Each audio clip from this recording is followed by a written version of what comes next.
Hi everyone. So the season 1 race is over and I just had a real nice good night's rest for the first time in a week or something.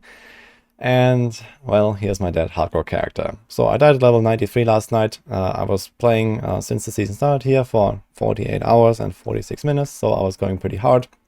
I slept only once all the way until that point for around 3.5 hours or something like that. And I was originally planning to sleep twice for around that time, but turns out the leveling is so fast that once is enough actually. So I did like a 27-hour session and then like another, was that a 22 or something at that point. And yeah, I was like 8 hours away from level 100, so I decided to just go all the way. But it didn't really work out, unfortunately. So we had a bit of an unfortunate power out here and my character died. So yeah, I guess that happens, and yeah, when you're DC or when something like that happens, your character just stays in the game for a very long amount of time, it seems, because my character was pretty much invincible. So I had self-healing, so I would just stay at full HP for like another 10 seconds anyway, and then most of the monsters there were dead anyway, so I don't know how long my character was there, but it was definitely too long, turns out. So my character was able to withstand probably at least 3 fire enchanted explosions at a time and still survive. And I definitely had like no issues whatsoever. I mean, you can see this pace, and it only gets easier towards the end and not harder. So yeah, that race was pretty much a done deal, I guess. I was like 2 levels ahead of the next guy. I mean, there might have been some non-streaming people that were maybe close, but I strongly doubt anyone was higher. I do have to say though, playing a Twisting Blade Zorg again was really fun. This is one of my all-time favorites of Diablo 4 builds so far, and it's completely cracked this season. I'm gonna go more into detail about this in another video, so I want to show my setup and what I've been doing, because this is like the craziest learning build ever. So I was doing this all solo self-found, so it's 48 hours here. If you've seen the screenshot, I was completely solo, no trading, etc. And this is probably the fastest you can do. I cannot imagine there's any other faster builds.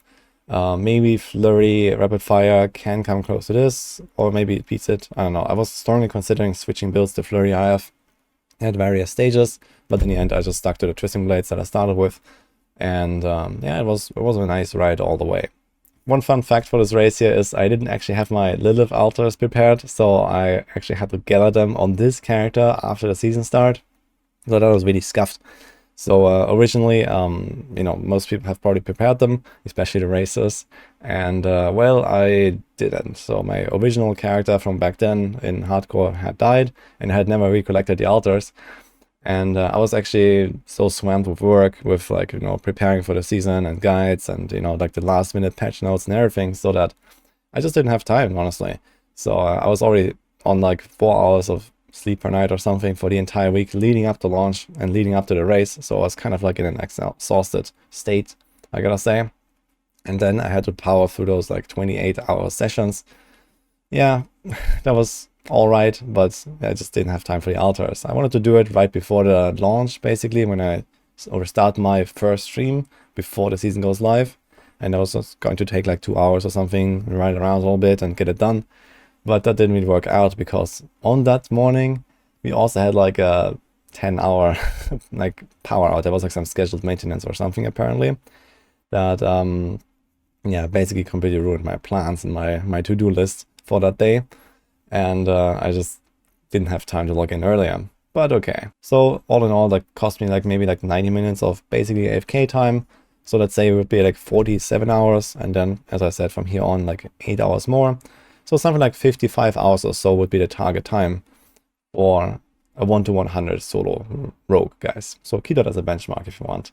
If you're curious about my leveling strategy, how to get there so fast, it was nothing really special. I just started with Renown. I did 3 out of 5 regions to Renown 5. I wanted to get those Paragon points, especially on hardcore. I think this was probably going to be a pretty nice advantage.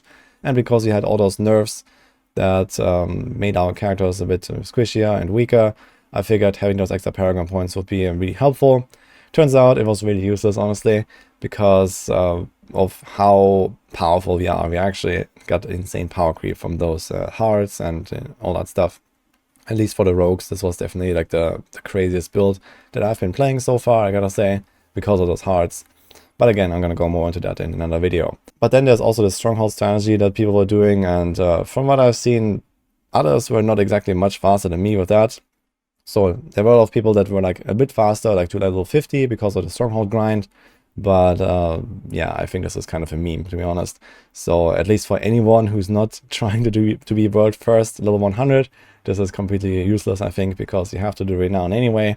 So that was why I originally recommended my strategy in my leveling guide, link in the description, by the way, to do what I did, basically. So I decided to skip 2 of the renown regions because I was already like level 50-ish. I was like higher level than I should have been because of those server issues at the start where I just was randomly grinding.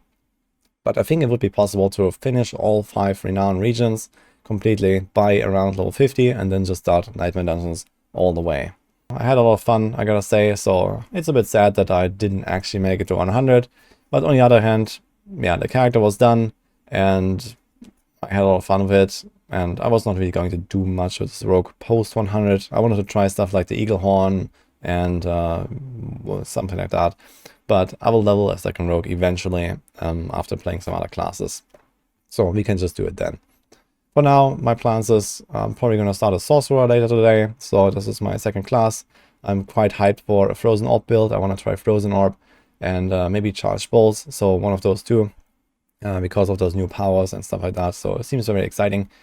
And now I'm just gonna keep going and cycle through the classes a little bit, level them a little bit, try some stuff.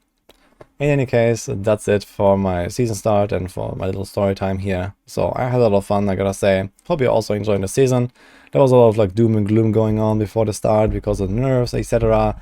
And I gotta say, it's actually a blast. So I had a really good time. I like those hearts. There's lots of crazy things you can do with them. And I think that overall, Blizzard has actually done a pretty good job for this patch. Of course, I'm going to have like my own feedback video coming up for this season theme and all that stuff. There is some things I don't like, but this is another thing for another day. I want to say a big thank you for everyone who has been there on my live stream on Twitch when I was racing, and we had a lot of support and all that. We were vibing and jamming to the music, and we just had a generally good time there. And that is also something that really makes it enjoyable and worth it for me. So, thank you very much, and see you guys next time.